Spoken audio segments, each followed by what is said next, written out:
Mboroti ama Pastor Kim. Nimeolewa sio miss. Barikiwa pia na watoto. Nilikuja na moja siku ya leo. Salamia kanisa. Happy Sabbath. Happy day.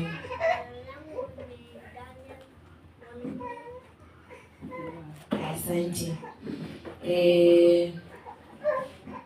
Nataka kushukuru Chris kwa kunifikiria pia kunialika. Najua alikuwa na watu wengi sana wa kualika siku ya leo, lakini akaona ni vyema apate kunialika. Pia elders kwa kukubali mwaliko huo, na sema Mungu awabariki sana. Imekuwa nimekaa sana bila kuja hapa, naona mnaendelea kuwa wengi wako nje, wengine wako ndani. So na nimesikia mko na mpango wa kununua tent. Sisi mkwe tunakaa mahali pamoja, so tuharakishe. Tunapoambia tutoe, tujue tunatoa kwa ajili ya kazi ya Mungu. Hatutoi kwa ajili ya elders ama kwa ajili ya kiongozi wa maendeleo. Kwa hivyo tutoe kwa ukamilifu, na hivi karibuni, as soon as possible, the next month mkinunua tent itakuwa baraka sana. Pia walio nje, na naomba msiongee, msilale, msichat sana na msifanye mambo yenu, kwa maana bado mko katika hekalu na mko katika mahubiri, si ndio? Tuombe. Tunakushukuru Mwenyezi Mungu kwa wakati huu. Asante kwa kuwa umekuwa kiongozi mwema.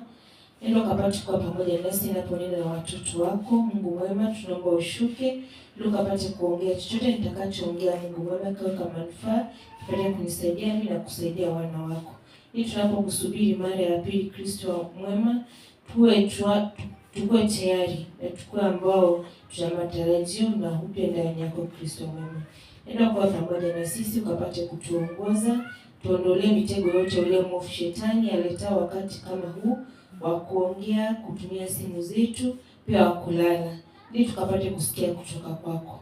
Ndio kapewe kusikifu mwema, ukapate kutuondolea visuizi zote, tukapate kusikia kutoka kwako Mungu wetu.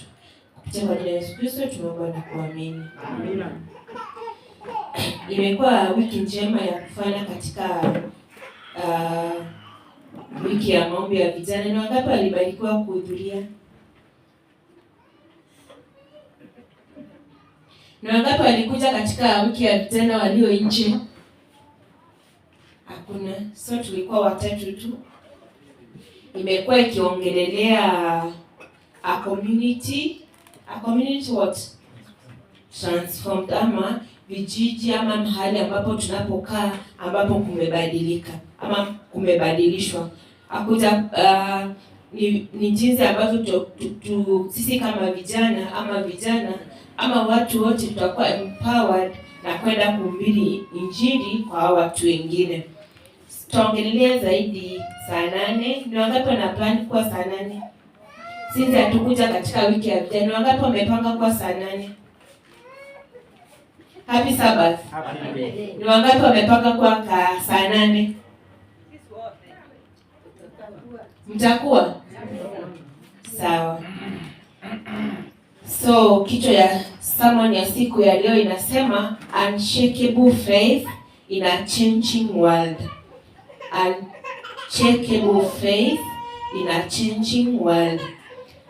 Unshakable faith is not merely believing in God, ama si tu kumwamini Mungu wakati mambo yako mazuri, pia ama kumwamini Mungu wakati maombi tunapoomba yanajibiwa, bali unshakable faith ni kumwamini Mungu wakati pia mambo hayaendi vizuri.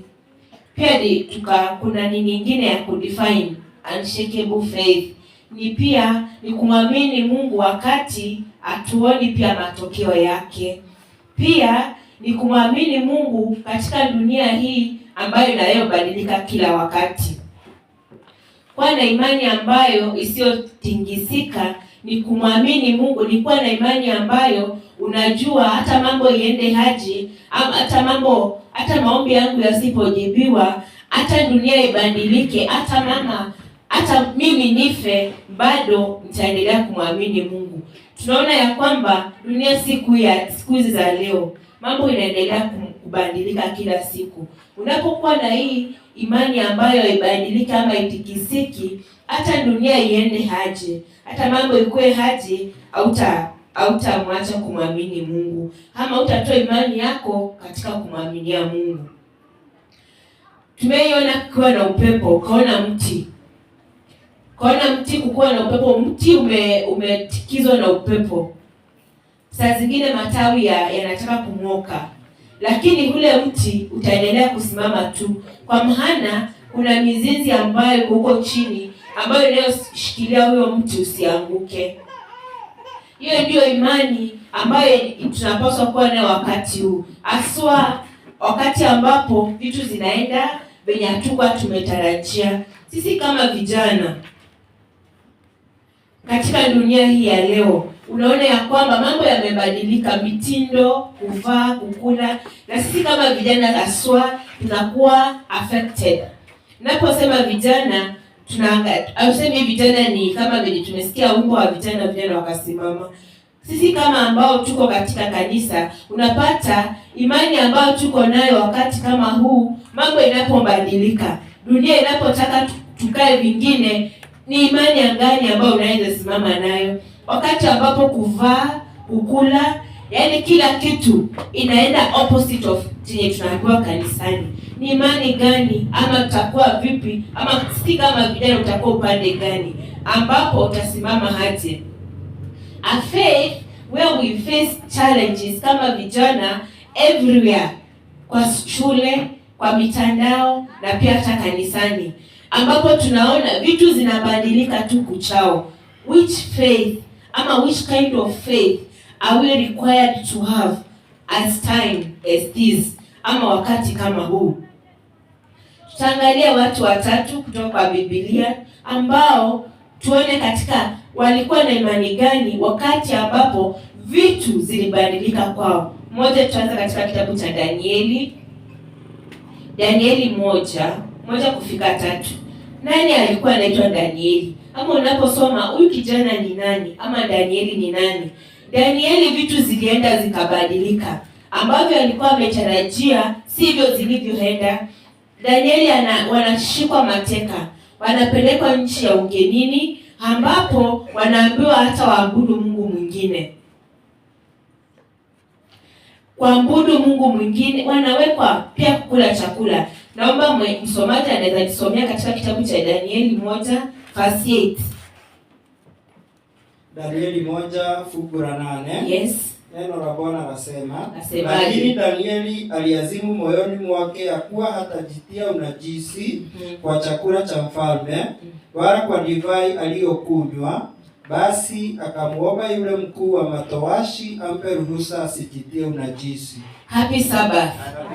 Happy day. Happy Sabbath. Danieli na vijana watatu marafiki zake wanachukuliwa mateka na kupelekwa katika nchi ya ugenini. Wanaambiwa wanachukuliwa vijana ambao wako strong na wako werefu. Wanaambiwa ndio mkuwe strong, ndio muendelee kuwa werefu, mtakula hiki na mtakula kile, mtakunywa hivi chakula ya mfalme na mtakunywa pia divai ya mfalme. Lakini Danieli anasimama na kusema ya kwamba mimi kama Danieli, mimi ni mcha Mungu, naomba mniweke kwa chakula hiki ambacho at the end of the day na mnijaribu tuone ya kwamba kama nitakuwa strong ama nitakuwa jinsi ambavyo mnatakikana vijana hao wawe. Wakati pia kuomba ilikuwa ngumu. Wakati wa Danieli tunaona ya kwamba kuomba ilikuwa ngumu, lakini at the end of the day, mwisho ya yote, Danieli alipata kusimamia Mungu wake na kusema ya kwamba hata chakula ya mfalme akakataa. Na hata wanapoambiwa wasiombe, tunaona ya kwamba anatengeneza mahali pazuri pa kuomba na ikielekea mjini mwa Yerusalemu na kumwomba Mungu. Sisi kama vijana siku ya leo, ama sisi kama watu wazima, unaweza mtegemea Mungu kwa challenges kama hizo. ama ni kutushiwa tu kuambiwa leo kuna kazi imepatikana hapa na tunahitaji kijana huyu, lakini sheria moja, lazima ukuje kazini siku ya Sabato. Nasema unajua Mungu anaelewa juu ni yeye aliyonipa hiyo kazi, ama Mungu anaelewa juu nilikuwa nimemuomba kazi na akanipa. Utaenda tu, tunasema kimalenge malenge, utaenda tu kimalenge malenge useme Mungu anaona, Mungu anaelewa. After all, siniali niliomba kazi na akanipea. Vitu zinapokuja, hata watu wazima tunapoenda kwa chadho, chakula inasafiwa, unakula tu everything yenye iko kwa table, you serve everything. Hauwezi kuwa defined huyu ni wa imani gani. Imani ambayo tunayoongelea siku ya leo si imani ambayo utaenda na wave. Leo tukisema wamama tuje kanisani, utasema hapana, nimesikia mama fulani na fulani haendi, sasa kwa mimi sitaenda. Vijana ambao hapo wanapoambiwa tukutane kama vijana, unasema nani yako? Huyo hayuko, mimi sitaenda, nitabaki nyumbani kwa maana wale mabeshe zangu hawako. Hiyo sio imani ambayo tunayoongelea siku ya leo. Tunaongelea imani ambapo utasimama kidete na kusema ya kwamba kama Mungu hako mbele, Mungu akiwa mbele, mimi nitatangulia. Kama Kristo ashatangulia, mimi nitamfuata. Ikue haje, ikue ni nani anasemea, ikue ni nani anasema nisifanye, lakini bora yake Kristo wako mbele, mimi nitatangulia, ama mimi nitafuata Kristo. Imani ambapo unaweza simama, ujue ni nini ambacho naweza simamia. Pia Danieli anaposikia watu wa werefu wanauliwa katika hiyo nchi waliokuwa nchi ya Babiloni, ambao wanategemea au wachawi au wise people, unasema mimi naenda kwa mwombezi. Danieli anaposikia nao vijana watatu kwamba hao kuna wamekataa kuonyesha mfalme ndoto yake na inakuwa ya kwamba wanapaswa kuuliwa, Danieli anasimama na kusema kitu usiwaue, wacha tuombe na Mungu wa mbinguni atajidhihirisha. Tunataka vijana ambao wanaosema kanisani, wacha nisimame, nitasimama na neno la Mungu ya kwamba najua hili nikifanya hili ni Mungu ambaye nitatetea. Lakini sio vijana ama wazazi ambao hata wajui mbele na nyuma, wakikuja kanisani tuko TikTok. Washaingia kanisani mhubiri na ubiri, lakini wao wako wapi? Wako TikTok. Wanaona venye watu wana dance. Na wako bado wapi? Au sio vijana ambao wanahitajika katika kanisa, ama ambao wanaosimamia pia wamama ambao wanakuja kanisani lakini kila saa wako tu Facebook. Wako kanisani lakini wako wapi? Ama mtu alikuja kanisani pia kulala. Alikuja kanisani lakini bado amefanya nini? Amelala. Kuanzia mhubiri, kuanzia asubuhi. Yaani au sio watu, nataka mtu ambaye anayeweza simamia imani yake. Aweze ni nini anayosema. Daniel anapoambiwa usimame aongee kuhusu imani, anatetea imani yake. Anapoambiwa usifanye, afanyi kwa maana anajua nini ambacho anachoambiwa asifanye. Tunahitaji pia wamama na vijana na wazee ambao wakiambiwa ni masaa ya kanisa na masaa ya Mungu, huyu mtu atajua ni masaa yangu na masaa matakatifu yangu na Mungu, ya kusimama na kuongea na Mungu. Tunaambiwa ya kwamba waliposema nitatetea huyu Mungu, ilikuwa ni kutetea Mungu, naye Mungu akasimama na wao. Wanapoenda kuomba wafunuliwe ndoto, vijana hao Mungu anafunua ile ndoto.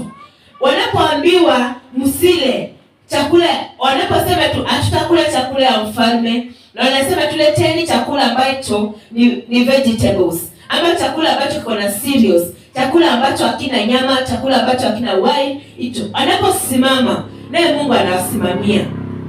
Na sisi, can you stand for God? Will you stand for God as a youth? Amesa kila mahali ambapo uko, will you stand for God? Tunaambiwa ya kwamba unapo stand for God ama unapomsimamia Mungu, naye atakusimamia. Hata wanaporushwa katika moto, wanasema Mungu atakuja, na asipokuja na asipokuja bado tutafanya nini? Tutamtetea. Na wewe je, ulio hapa siku ya leo, ni condition gani ambayo umewekea Mungu? Nilisikia story asubuhi, mtu amesema sitakula Mungu mpaka afanye, na Mungu asipofanya then ni kumaanisha Mungu ambayo ulikuwa unamwabudu ni huyo tu, you are limiting your God. Tunataka vijana, wazee, wa mama na watoto ambao wataosema ya kwamba nitamtumikia huyu Kristo, na hata nitakapoomba nikose kujibiwa, na hata nitakapokosa kupata hata kazi, na hata familia yangu itakapoenda jinsi ambavyo sikutarajia, bado I will stand firm for Christ. We need people wenye ambao dunia ambavyo inapoendelea kubadilika, watakaosimama ya kwamba na kusema ya kwamba mimi ni teni wa kwanza katika hiyo kazi ya Bwana, na niko hapa, nitumeni. Niko hapa Kristo, nitumie jinsi ambavyo unavyotaka. Utakapokuwa tunaweza soma katika kitabu cha Mwanzo, unaweza andika Mwanzo 37. Kuanzia 37 kuendelea mpaka 50. Atasoma. Ni kuhusu mtu ambaye alikuwa anaitwa Joseph. A funny story there. Kijana mdogo ambaye anakuwa betrayed na familia yake, ambao anaita brothers wanambetray, ambao alikuwa anategemea kama ndugu, na kwanza ameenda kuwasaidia, wanamuuza, wanambetray. Ni kijana ambaye ambapo tunaona ya kwamba ameuzwa katika slavery, ameuzwa. Joseph ambao alikuwa anategemea kama ndugu zake, ambao alikuwa amewawekea yaani ameweka matumaini kwake kama ndugu zake, wanaenda wanamuuza. Kijana huyu anaitwa Joseph, tunaona ya kwamba hata sio kuuzwa tu, anaenda anakuwa mtumwa. Anapokuwa mtumwa anarudishwa hata gerezani. Katika kifungo chake tunaona hata ya kwamba anakuwa tempted na mwanamke anataka alale na yeye, lakini Joseph anasema ya kwamba, ama anaamua ya kwamba mimi nitamsimamia Yesu, ama mimi nitamsimamia Mungu wangu. Happy Sabbath. Happy Sabbath church. Ni wakati mgani ambapo tumeacha kuja kanisani? Kisa na sababu nani aliniongea vibaya? Unaona, Jane alinisengenya, hiyo kanisa sitaenda. Ni mara ngapi vijana tumeacha kuja kanisani, ama tumeamua tuje kanisani, ama tunakuja ile masaa tunataka, kwa sababu wamama ama wanaume walitusengenya. Sisi kama vijana tunaketi tunaamua ya kwamba atuende hiyo kanisani. Joseph anakuwa betrayed na wale ambao alikuwa anategemea wakuwe karibu na yeye, wale ambao alikuwa nadhani, alikuwa anaona wamprotect, lakini hii wakati wanamtupa mbali ama wanamuuza hadi anaenda anarushwa gerezani, mahali ambapo si kutamu. Mwanamke anakuja anataka alale na yeye. Sitauliza hata wazee, sitauliza mwanamke akikuja through that wenye mtafanya, ama niwaulize. Happy Sabbath wanaume. Mwanamke akikuja elder anataka ulale na yeye, honest opinion, utafanyaje? Walishaona, wamesema nitakata.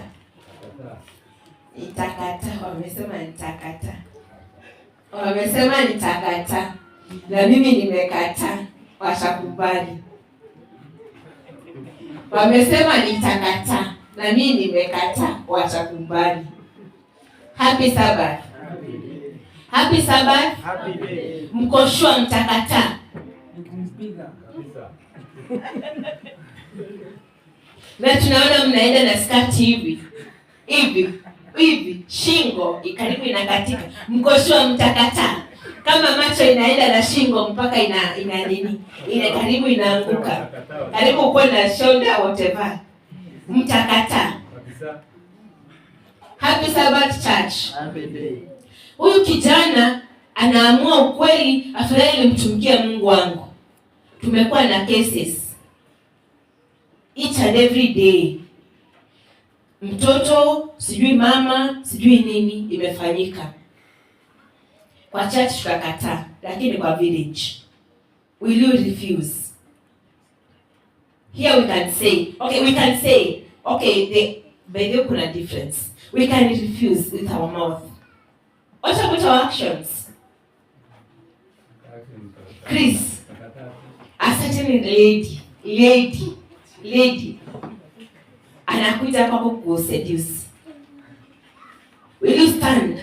Mwambie mimi niko hivi, mimi niko na msimamo wangu. Ama utajipata kwa mix.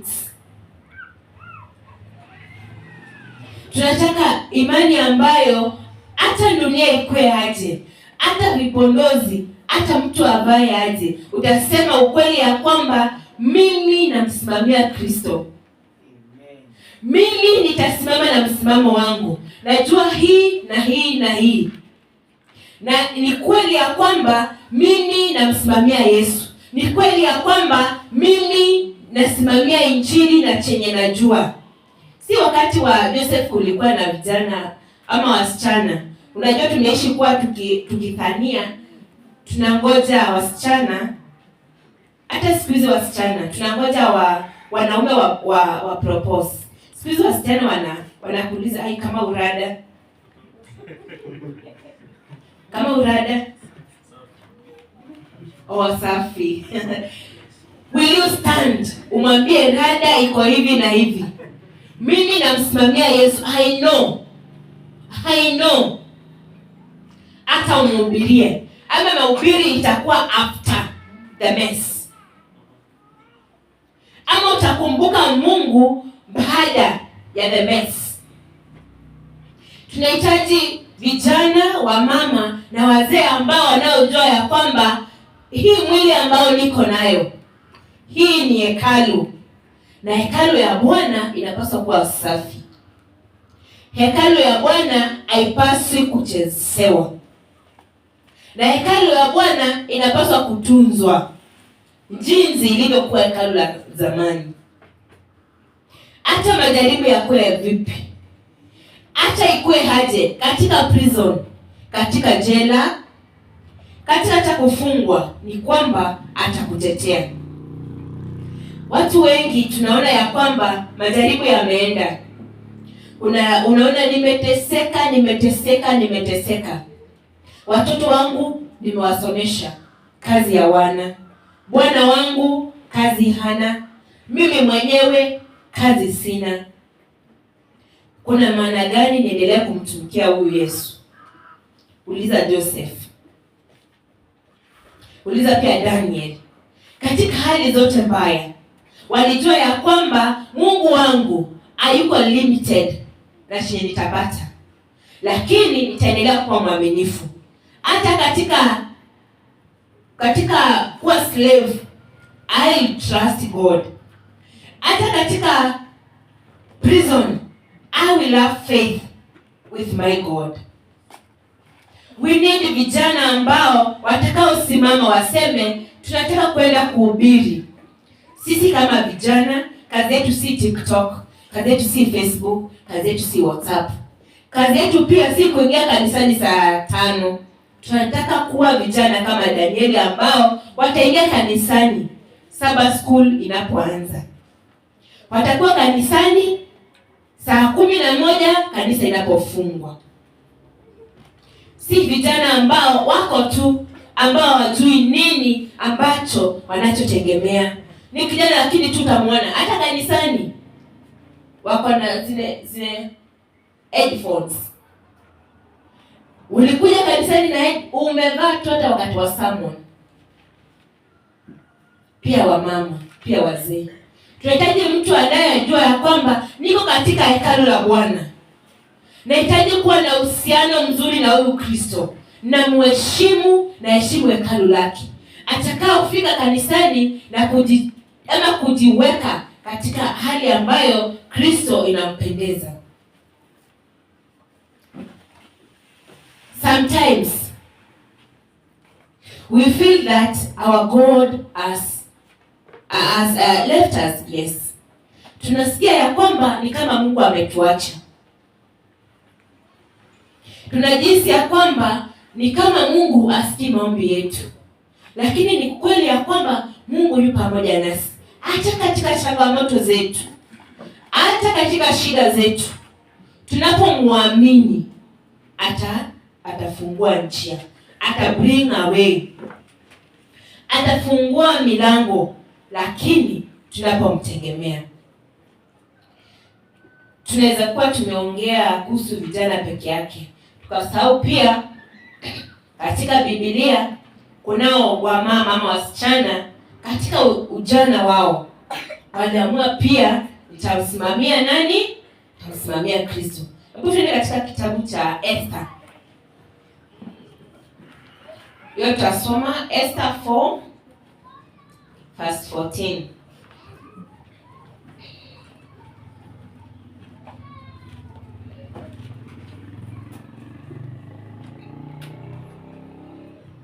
Happy Sabbath. Walio nje, happy Sabbath. Mmelala? Esther, kitabu cha Esther. Esther 4. 14.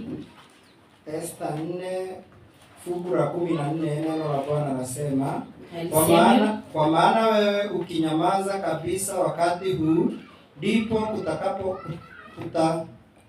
kutakapowatokea Wayahudi msaada na wokovu kwa njia nyingine, ila wewe utaangamia pamoja na mlago wote wa baba yako. Walakini ni nani ajuaye kama wewe hukujia ufalme kwa ajili ya wakati kama huo? Naomba urudie. Kwa maana wewe ukinyamaza kabisa wakati huu, ndipo kutakapowatokea Wayahudi msaada na wokovu kwa njia nyingine, ila wewe utaangamia pamoja na mlago wote wa baba yako. Walakini ni nani ajuaye kama wewe hukujia ufalme kwa ajili ya wakati kama huo? Asante. Tunaona ya kwamba huyu msichana ambaye anaitwa Esther alipopata kibali na kukubalika machoni pa huyu mfalme na akaolewa, alipoenda pale hakunyamaza, hakuacha watu wake waangamie. Alijua ya kwamba anahitajika kwa wakati kama ule. Alikuwa courageous na kusimama ya kwamba na kujua jinsi atakavyoenda mbele ya mfalme na kumwambia kuhusu watu wake. Wakati kama huu tunahitaji vijana ambao wanaojua what is good for their people, or they will stand for their people, or they will stand for Christ. Si mtu ambaye they will gain courage na kujua ya kwamba mahali nipo siku ya leo si kwa nguvu zangu, bali ni za Mungu ambaye anayeishi. Where you are, mahali upo siku ya leo, are you shining for God ama you are shining for yourself? Shuleni, media, hizo vitu tuna post kwa status ni memes after memes after memes. As youths, are you shining for God ama you are shining for yourself? Najua unaweza jua uko na the current meme yenye ilitokea maybe last night. Do you have any verse that can defend you ukiuliza mambo ya Kristo?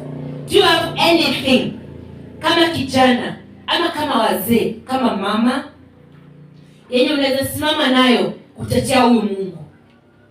I know even of your last post yesterday kwa Facebook, venye ulisema sijui ama umepost Saturday manenos, sijui what manenos. What about God? Youth, what about God? Wamama, happy Sabbath. Happy day. Uko na kitu ambacho unayoweza kusimama nayo umtetea huyu Mungu. Do you have anything? Ama you are just there?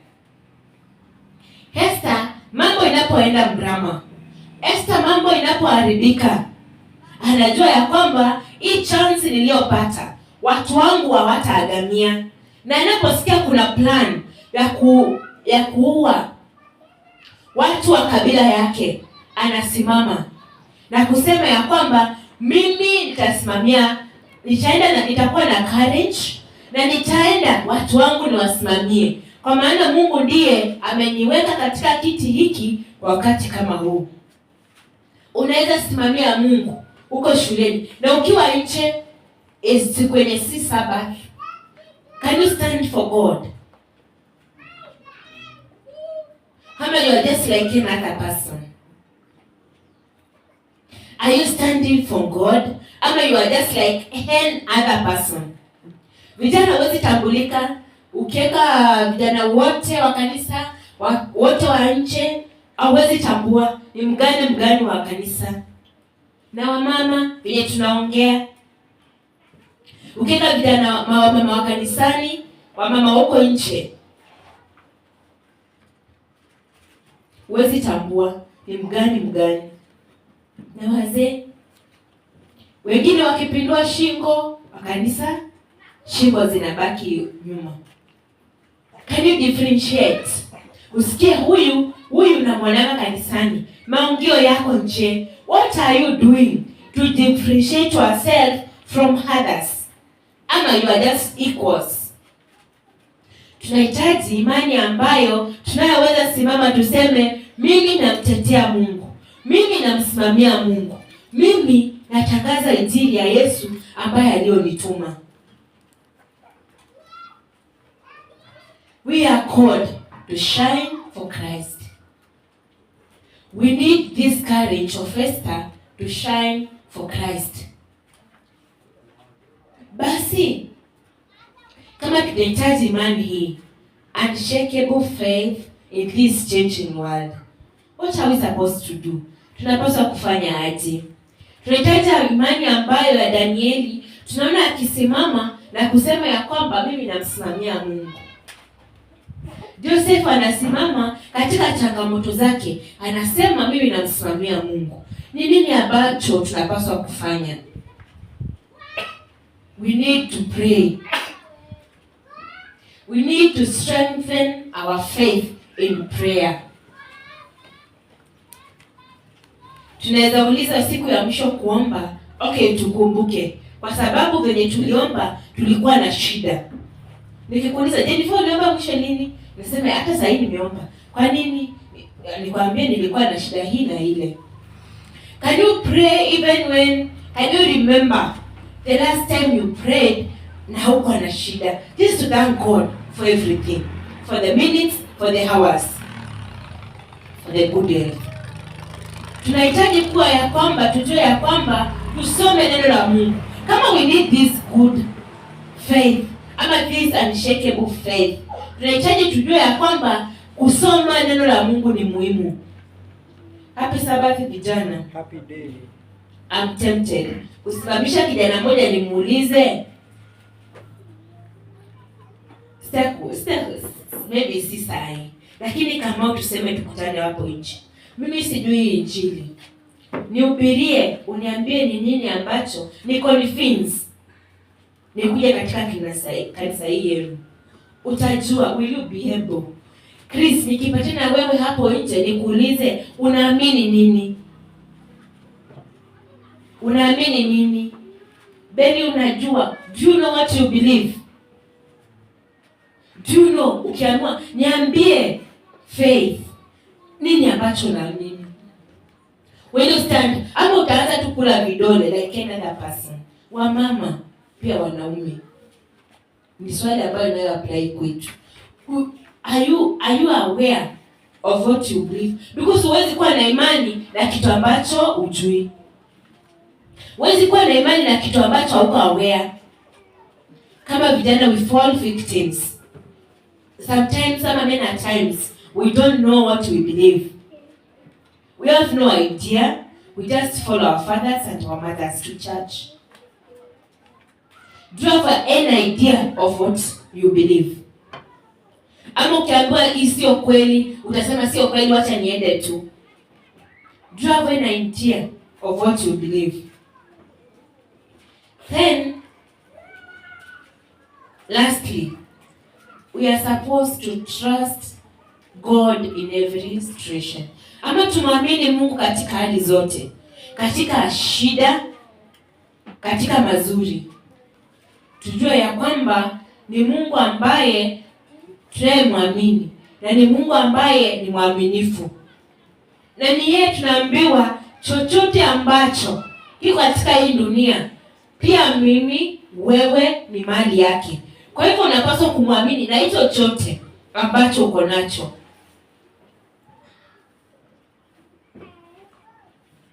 Kama kanisa, aswa kama vijana, leo ni siku yetu na tunang'ara. Tunasema leo ni siku ya vijana. Tunaambiwa ya kwamba tunatakiwa tujue ya kwamba tukue vijana ambao wanaomba. Na tumuulize Mungu, as youth ama church, we need to pray always. Ask God for the Holy Spirit to guide and use us for every day, not for emergencies alone. Kama vile Mungu nataka unibariki na msichana mzuri. Amen. Kila saa ukiona msichana amepita mbele yako na ni kama anakupendeza, Mungu naomba unisaidie na msichana mzuri. Na kama ni wewe nitafurahi sana. Amen. Unaenda unaanza kumkatia. Not for emergencies. Ama ile wakati uko na shida, nataka kazi. Naomba Mungu nisaidie, nataka kazi. Amen. Kesho naomba Mungu nisaidie, nataka kazi. Amen. Hivyo for emergencies alone. We are supposed to pray like always. Si wakati uko na shida kanisa ndio tunaomba. Ile wakati mzee Duku unaona mambo yako hayendi vizuri. Ile wakati mzee unaona familia yangu imeanza kuanguka, ndio unakimbia unaanza kuomba, unaanza kufast. Tunahitaji watu ambao wanaomba hata wakati ambapo vitu zinaenda mzuri. We pray always. Swali ni, will you stand for your faith? Ama will you affirm your faith for Christ in this changing world? Wakati ambapo vitu zinaendelea kubadilika kila wakati, will you affirm? Will you stand? Can you say, I'm trusting God in my everything that I have? Ama with everything that I have, I'm trusting God. Hata ile aje, can you stand and say, I'm trusting God? Hata kama itakuja, hata kama itafanyika, hata kama itafanyika, I'm still trusting God. Hata nichomeke, hata nife, hata nipoteze kila kitu, just like Job, useme I'm trusting God with everything. Even if I lose everything, God is still God. Can you stand? Can you be faithful with everything and say, I'm trusting God? Mungu anahitaji watu ambao wataosema kama Joseph, even in prison, na kama Daniel na marafiki zake, even in prison, hata kwa moto, na hata Esther. I'll stand firm for Christ. I love this faith. I'll not lose even if I lose everything, I'll stand firm for Christ. Unshakable faith in this changing world. Faith ambayo haitabadilika hata dunia ibadilike. Faith ambayo haitaenda mahali hata upoteze kila kitu. May God bless us. Amen. May God bless us. Amen.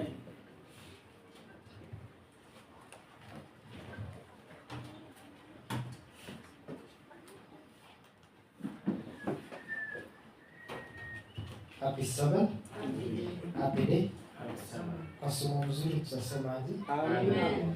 Tutaweza kusimama na song la Kate. Kwa sababu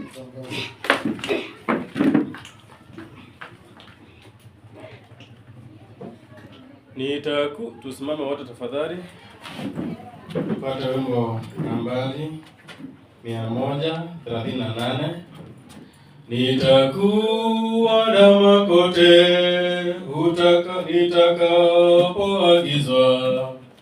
Tuna nitakuandama kote nitakapoagizwa. Wewe ukiniongoza nami nitaandama. Nitakuandama kote na ulinifia. Kwa neema yako Bwana napenda kuandama. Njia ijapoparuza kwa miiba na fujo, ulitangulia mbele nami nitaandama. Nitakuandama kote na ulinifia. Kwa neema yako Bwana napenda kuandama. Nijapo utatabu na majaribu kote, nakumbuka shida yako nami nitaandama. Nitakuandama kote na ulinifia. Kwa neema yako Bwana napenda kuandama. Nijapona ukiwa na mateso makali, wewe uliyatikisa nami nitaandama. Nitakuandama kote na ulinifia. Kwa neema yako Bwana napenda kuandama. Ijapo wanipeleka vilindini mwa giza, wewe uliyatikiza nami nitaandama. Nitakuandama kote na ulinifia. Kwa neema yako Bwana napenda kuandama. Nitakuandama kote na ulinifia. I'll trust in you, kwa maana you died for me. Hakuna condition, ujibu na usipojibu, lakini nia ni wewe tu naandama. Ikuwe ni aje, ikuwe ni aje. Sisi kama vijana, kama wazee tunaamua ni kuandama. Let's pray. Mungu mwema, tunasema ni asante. Asante kwa kuwa umekuwa mlinzi mwema. Tumesikia kutoka kwako na tumeona ambao waliokuandama. Hata kama mambo yakibadilika, hata kama wafe, katika neno lako ni kwamba hawatakuacha. Sisi kama kanisa la Ambassadors tunataka kuwapa siku ya leo. Hata dunia ibadilike, hata mambo yawe yaje, kiini chetu na nia yetu ni tutakuandama. Tutakuwa na imani ya kwamba Kristo ambaye aliyotufia msalabani utatukuja mara ya pili. Dunia inabadilika, mambo inabadilika. Imani yetu ni tunaiweka kwako, Kristo wa neema zote. Tusije tukabadilika na tukapaduka kwako. Tusaidie, maana hatuwezi peke yetu. Saa zingine ni challenging. Tunaomba ukapate kututia nguvu, ndio ukapate kutuwezesha. Kupitia majina ya Yesu Kristo tunaomba na atakuwa nami. Amen. Bwana asifiwe. Amen. Nasemaje kwa ibada ya siku ya leo? Amina. Kawero gakari na konika mwadhani nikadhare. Unajua wimbo? So kila mtu anafaa kuwa na mwangaza, ndiposa ufanye nini? So kama huna kamwangaza, katafute nikako kwenye kama kutelea. So kila mtu ana jambo la kumwambia mwenzake akitoka pale nje, ndiposa tupeleke ujumbe kwa wale watu tuliambao katika hii wiki ya maombi, tupeleke ujumbe kwao. So naomba mzee Mudhuri, karibu.